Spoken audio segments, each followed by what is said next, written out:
Le marché en plein air de Valombre, une petite ville nichée au cœur de la Provence, s'éveillait toujours dans un tumulte joyeux dès les premières lueurs de l'aube.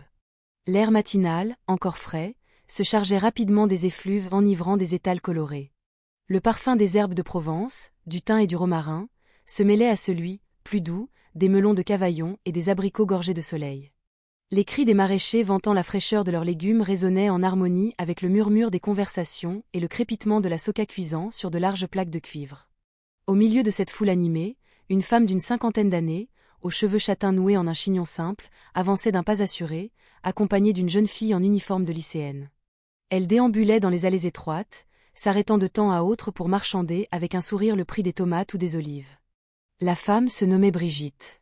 Veuve depuis plusieurs années, elle était connue dans tout le quartier pour les délicieuses pâtisseries qu'elle confectionnait et vendait depuis sa petite cuisine. Sa gentillesse, sa générosité envers ses voisins et les prix modestes de ses croissants et madeleines lui avaient valu le respect de tous. À ses côtés, Chloé, sa fille unique de 17 ans, élève en classe de première, portait un grand sac en toile rempli de leurs emplettes. Un sourire discret illuminait son visage tandis qu'elle observait sa mère. Leur vie était modeste. Chaque jour, Brigitte se levait à 3 heures du matin pour pétrir la pâte, surveiller la cuisson de ses créations, de la simple brioche au pain au chocolat fondant. Elle les livrait ensuite aux cafés et boulangeries du coin. Les revenus de ses ventes suffisaient à peine à couvrir leurs besoins quotidiens, mais Brigitte était animée par une détermination sans faille. Elle voulait que Chloé puisse poursuivre les études les plus poussées, un avenir qu'elle-même n'avait jamais pu envisager. Chloé était une jeune fille réservée et polie, mais dotée d'une force de caractère que peu soupçonnaient. Excellente élève, elle aidait sa mère sans jamais se plaindre et nourrissait en secret un rêve ambitieux, devenir médecin militaire. C'était un rêve qu'elle n'osait pas encore confier, consciente des sacrifices immenses que sa mère faisait déjà pour elle. Ce fut en fin de matinée, alors qu'elles terminaient leur course, que le cours de leur vie tranquille bascula. Sur le parking où étaient garés les scooters, leur chemin fut barré par un policier à l'allure arrogante. L'homme, en uniforme de la police nationale, tenait une matraque à la main, qu'il faisait nonchalamment tourner entre ses doigts. Il s'agissait du brigadier Morel. Connu de tous les commerçants du marché pour son attitude méprisante, Morel traînait une réputation exécrable. Il avait l'habitude de racketter les vendeurs sous prétexte de « contribution à la sécurité », n'hésitant pas à user de violences verbales ou physiques face au moindre refus. Beaucoup le méprisaient, mais la peur les empêchait de protester. Le brigadier Morel les interpella d'un ton sec. « Et vous? Ça fait beaucoup de courses, tout ça. Montrez-moi votre ticket de stationnement. » Brigitte, surprise, fouilla dans son sac. « Un ticket? Mais, monsieur l'agent, j'ai payé le rodateur. Voilà le reçu. » Morel arracha le papier de ses mains avec un geste brusque. « Ça? Ce n'est pas valable. Le système a changé. Si vous voulez éviter une amende et la fourrière, c'est 50 €. Tout de suite. » Brigitte en resta bouche bée. 50 € représentaient une part considérable de leur budget de la semaine. Elle tenta de s'expliquer, mais la voix de Morel monta d'un cran, attirant les regards curieux des passants qui, cependant, se gardaient bien d'intervenir. « Monsieur, » commença Brigitte, la voix tremblante, « je ne suis qu'une simple pâtissière. Je n'ai pas une telle somme sur moi. J'ai déjà payé ce que je devais. » Morel afficha un sourire narquois. « Pas d'excuse. Si vous ne payez pas, on va toutes les deux au commissariat. Votre fille aussi. On verra si ça vous plaît de passer l'après-midi en garde à vue. » Chloé, qui était restée silencieuse jusqu'alors, s'avança pour protéger sa mère. D'une voix ferme mais respectueuse, elle déclara « Monsieur, ma mère a payé son stationnement en toute légalité. Ce que vous faites, c'est de l'extorsion. » Ces mots eurent l'effet d'une gifle pour Morel. Son orgueil était touché. Qu'une simple lycéenne ose le défier était pour lui intolérable. La colère déforma ses traits.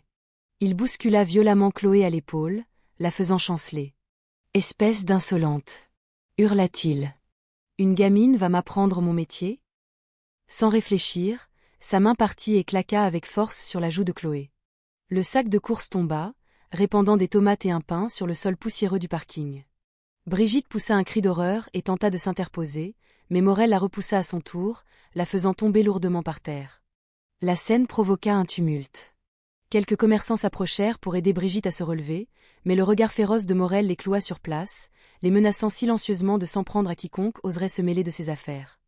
L'atmosphère joyeuse du marché s'était soudainement changée en une tension glaciale. Ce que Morel ignorait, c'est que la scène n'avait pas échappé à tout le monde.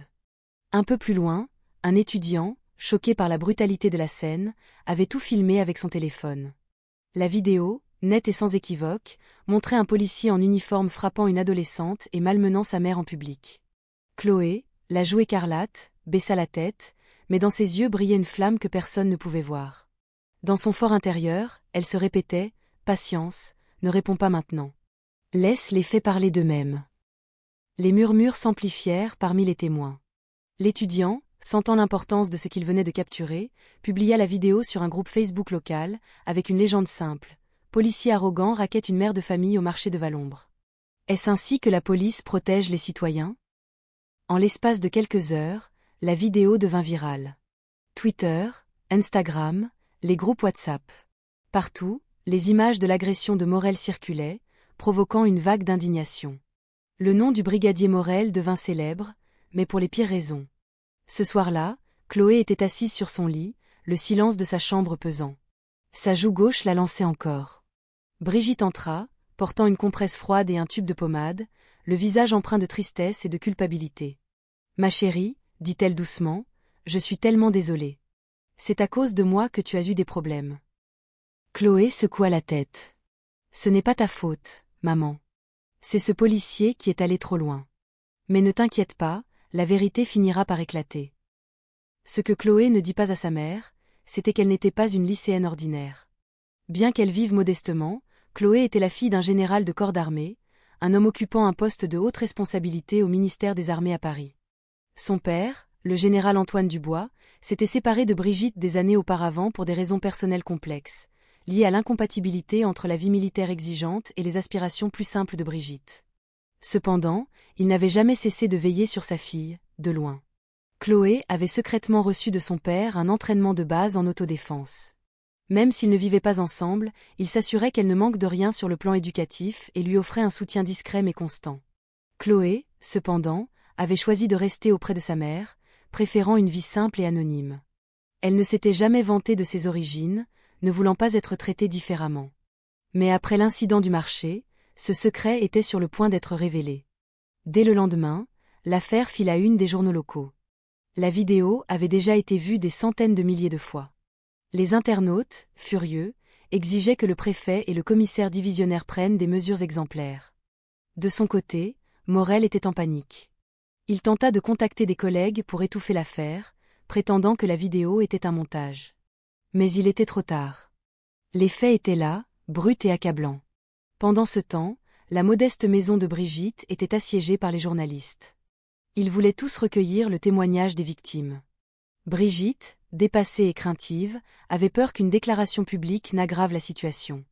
Mais Chloé, avec un calme étonnant, lui dit « Maman, nous n'avons pas à mentir.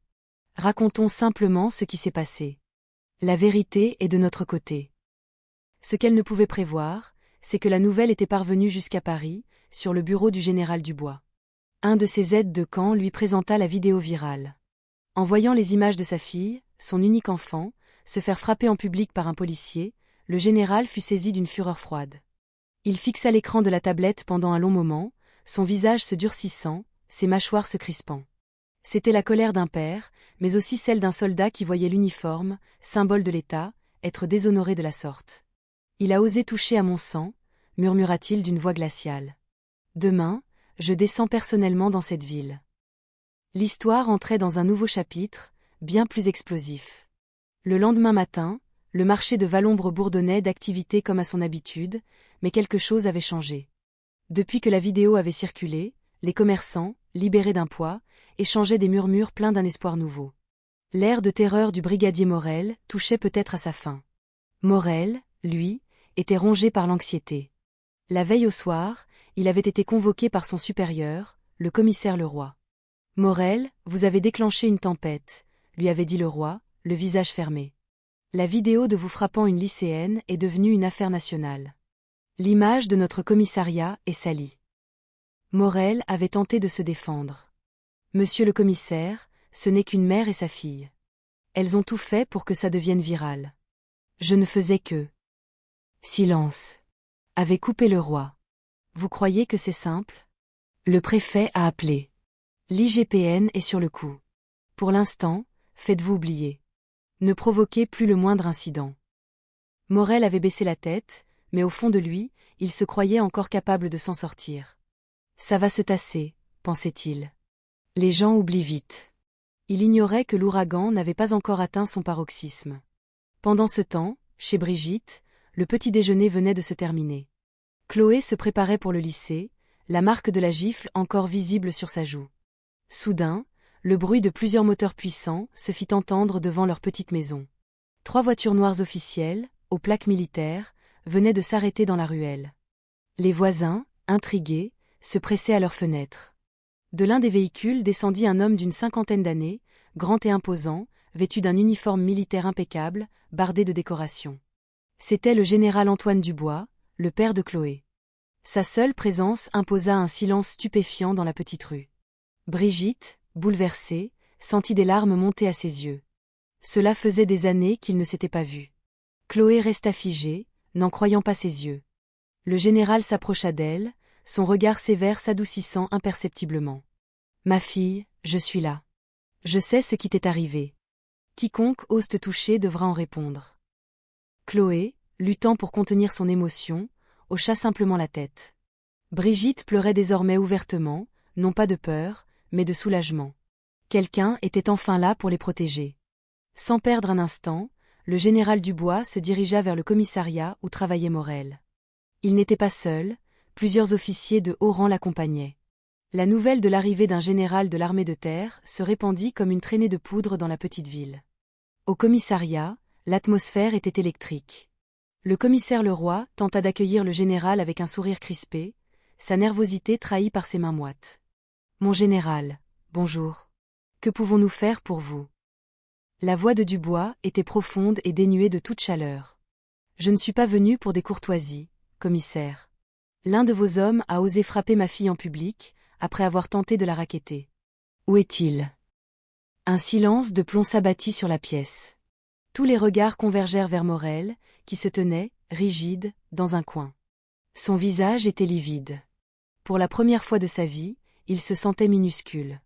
Le général s'avança vers lui, le fixant droit dans les yeux. Sa présence était écrasante. « Savez-vous qui vous avez giflé ? C'est mon sang, ma chair. Mais au-delà de ça, vous avez déshonoré l'uniforme que vous portez. » Morel bégaya, tremblant de tous ses membres. « Mon général. J'ai perdu mon sang-froid. Je ne savais pas que c'était votre fille. » Cette phrase rendit l'atmosphère encore plus glaciale. Le général frappa la table de son poing, faisant sursauter tout le monde. « Ne croyez pas que cette affaire me concerne parce qu'elle est ma fille. » Tonnatait-il. « Vous avez tort. Vous avez tort parce que vous avez utilisé cet uniforme pour opprimer les plus faibles. Pour humilier des citoyens que vous êtes censés protéger. » Ces mots firent baisser la tête à plusieurs policiers présents, honteux. Le commissaire Leroy resta muet, incapable de défendre son subordonné. La nouvelle de la visite du général Dubois explosa sur les réseaux sociaux et dans les médias locaux.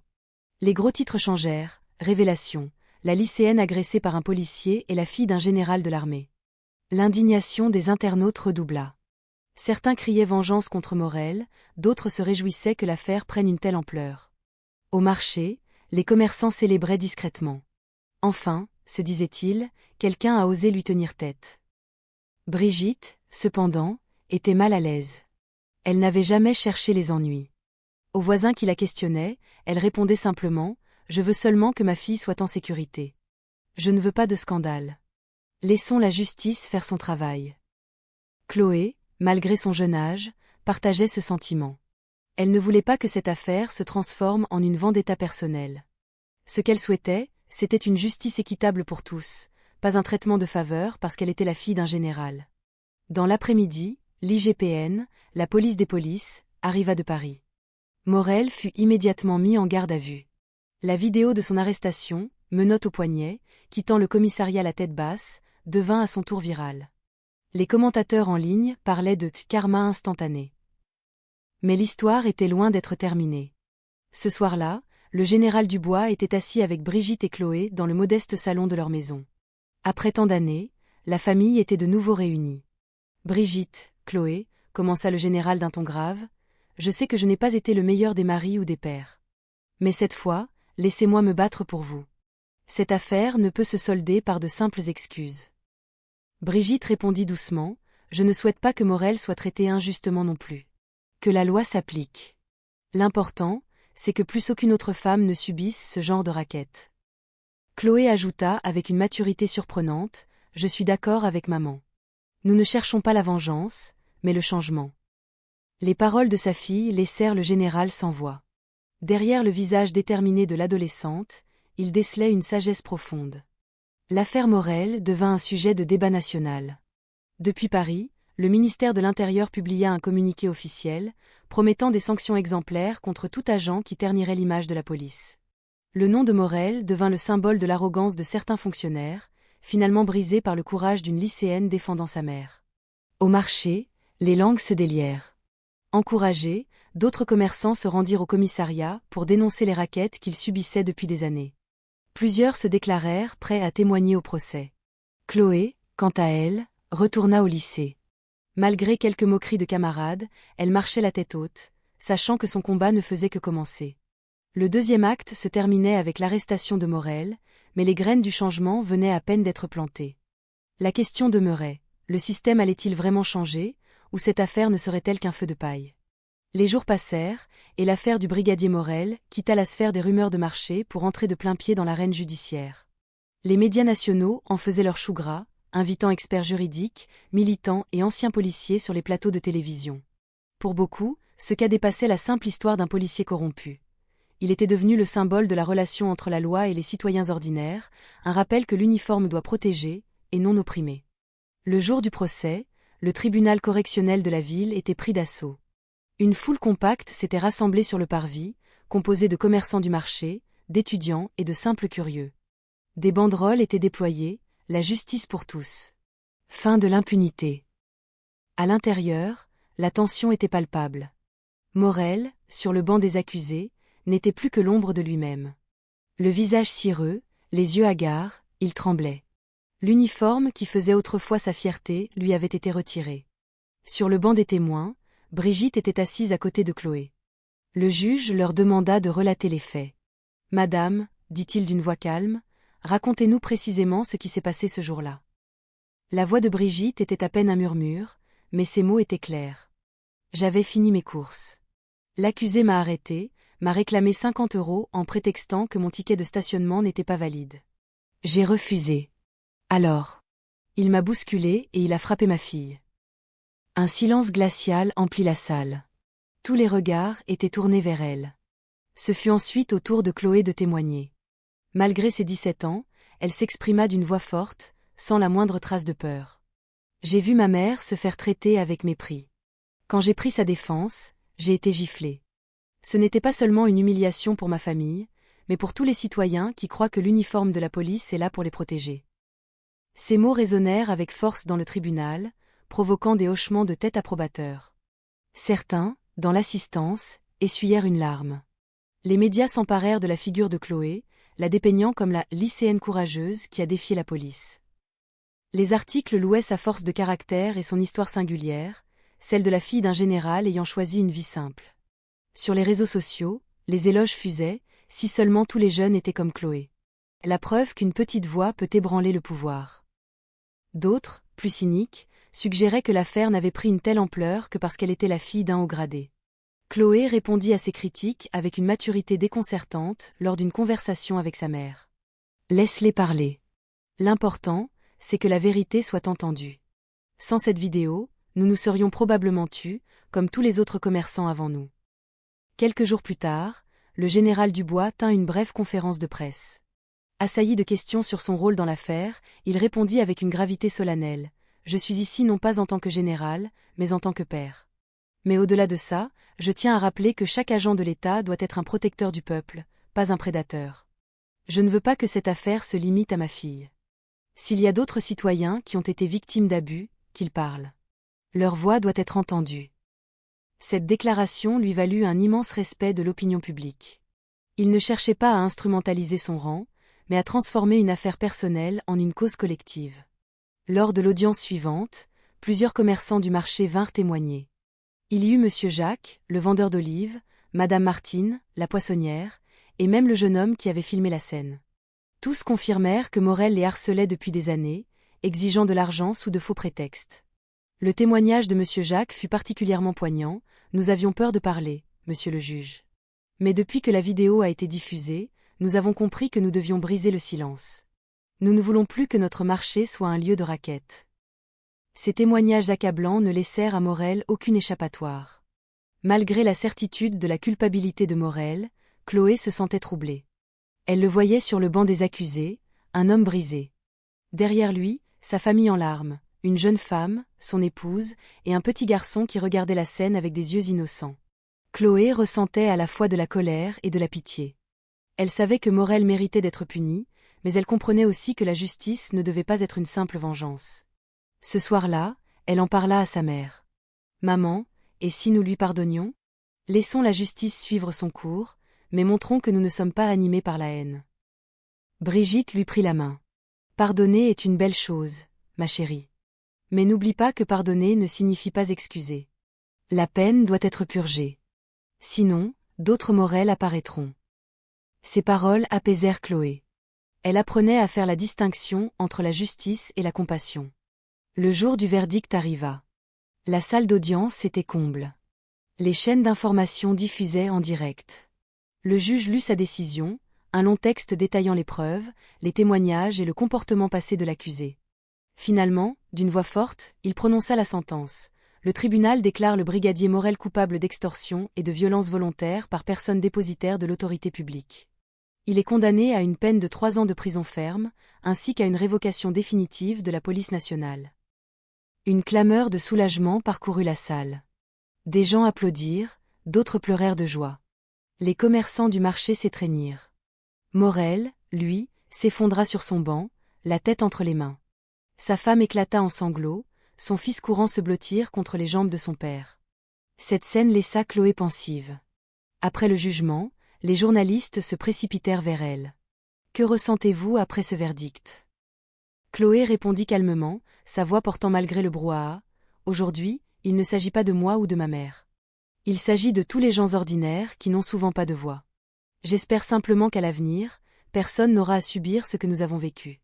Pas parce que nous sommes les enfants de quelqu'un d'important, mais parce que chaque citoyen mérite d'être protégé. » Ces mots, une fois de plus, devinrent viraux, faisant d'elle le symbole d'une jeunesse courageuse et consciente.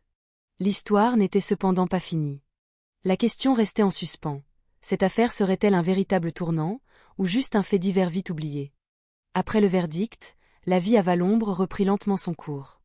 Le marché, autrefois lieu de crainte, respirait désormais la sérénité. Les commerçants travaillaient sans l'ombre d'une menace planant sur eux. Pour Brigitte et Chloé, cependant, le cheminement intérieur se poursuivait.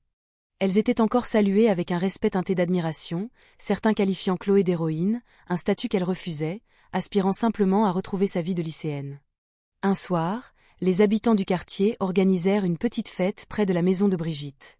Un repas simple fut partagé, pissaladière, tapenade et un verre de rosé. L'ambiance était à la gratitude. Le président de l'association de quartier prit la parole. « Nous sommes réunis ce soir non pas pour célébrer le malheur d'un homme, mais pour nous réjouir que la justice ait été rendue.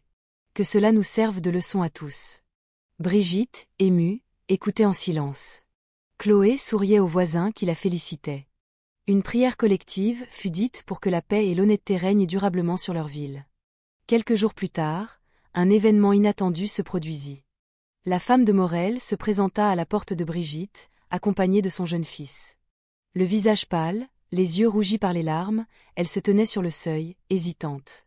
Brigitte, après un instant de surprise, l'invita à entrer. Chloé s'assit avec elle, un peu tendue. « Madame, mademoiselle » commença l'épouse de Morel en sanglotant. « Je vous demande pardon. Mon mari a commis une faute terrible. Notre famille porte le poids de sa honte. Je ne suis pas venue pour le défendre, mais pour vous présenter mes excuses les plus sincères. » Le silence s'installa, seulement brisé par ses pleurs. Chloé regarda le petit garçon qui se serrait contre sa mère. Elle se souvint de sa propre enfance, élevée par une mère seule. Brigitte posa doucement sa main sur celle de la jeune femme. « Nous avons pardonné. Mais la loi doit suivre son cours. Non pas pour détruire, mais pour réparer. Ne vous sentez pas seul. Chloé ajouta d'une voix douce, nous n'avons aucune rancune. J'espère seulement que M. Morel apprendra de ses erreurs, pour que ce petit garçon puisse un jour être fier de son père, un homme qui a fauté mais qui a su changer. Les larmes de la femme de Morel redoublèrent. Elle remercia Brigitte et Chloé avant de partir, visiblement soulagée. Le soir suivant, Chloé se concentra de nouveau sur ses études. Bien que son nom soit encore mentionné dans les médias, elle refusa de se laisser emporter par cette soudaine notoriété. Son avenir était sa priorité. Elle alla trouver sa mère. « Maman, je veux te dire quelque chose. J'ai décidé. Je veux être médecin militaire. Je veux aider les gens qui ne peuvent pas se défendre, mais d'une manière constructive, en soignant. » Brigitte sourit, les yeux brillants d'émotion. « Ma chérie, je n'ai pas de fortune à t'offrir, mais je soutiendrai toujours tes rêves. Tu as prouvé que le courage n'a rien à voir avec le rang ou le pouvoir. Je sais que tu y arriveras. » Ces mots renforcèrent la détermination de Chloé. Elle savait que le chemin serait long, mais sa voie était désormais tracée. Quelques semaines plus tard, l'atmosphère du marché avait véritablement changé. De nouveaux policiers, plus jeunes et plus respectueux, assuraient la sécurité.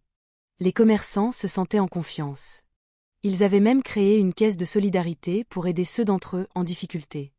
Les noms de Brigitte et Chloé étaient souvent évoqués comme un symbole de courage. Mais Chloé, lorsqu'on la complimentait, répondait toujours avec un sourire modeste, « Je n'ai rien fait d'extraordinaire. L'important, c'est que notre marché soit redevenu un lieu sûr. C'est tout ce qui compte. » Ainsi se termine cette histoire. Non pas dans la haine et la vengeance, mais dans la gratitude et l'espoir renouvelé. Une histoire qui rappelle que la justice peut triompher, à condition qu'une voix, même petite, ose s'élever. Au milieu des senteurs de lavande et de pain chaud,